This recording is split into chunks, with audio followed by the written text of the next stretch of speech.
இன்னைக்கு நேபாளத்தில் ஒரு துயரமான சம்பவம் நடந்திருக்கு.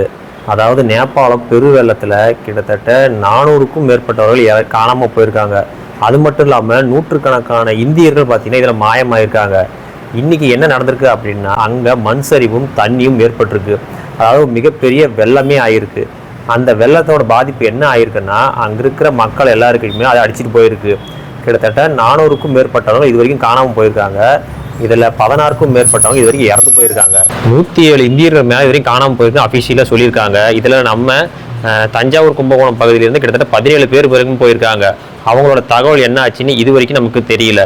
அது மட்டும் இல்லாமல் இந்த பெரு வெள்ளத்தால் பக்கத்தில் இருக்கிற பீகாருக்கும் பார்த்தீங்கன்னா மிகப்பெரிய பாதிப்பு ஆகிருக்கிறதால உள்துறை அமைச்சர் என்ன பண்ணியிருக்காங்கன்னா, உடனடியாக அந்த பீகாருக்கு என்னென்ன வேணுமோ அது உடனடியாக ஏற்பாடு பண்ணுங்க, போர்க்கால அடிப்படையில் உடனடியாக அந்த இடத்துக்கு எல்லாமே ரெடி பண்ணி கொடுங்க, அதனால் இராணுவத்தோடனே அனுப்பணும்னு சொல்லி நம்ம உள்துறை அமைச்சர் இப்போ சொல்லியிருக்காரு.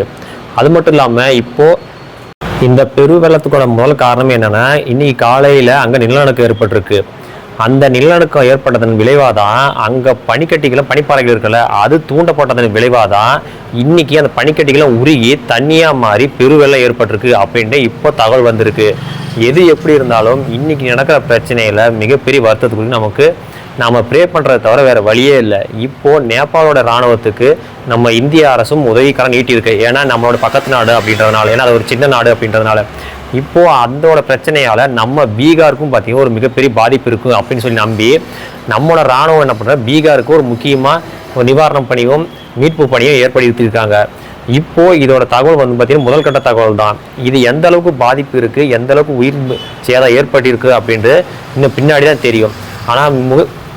ஆனால் மிகப்பெரிய அளவில் எந்த ஒரு சேதாரமும் நடக்கக்கூடாது அப்படின்ட்டு தான் நம்ம எல்லாருடைய ஆசையும் கூட.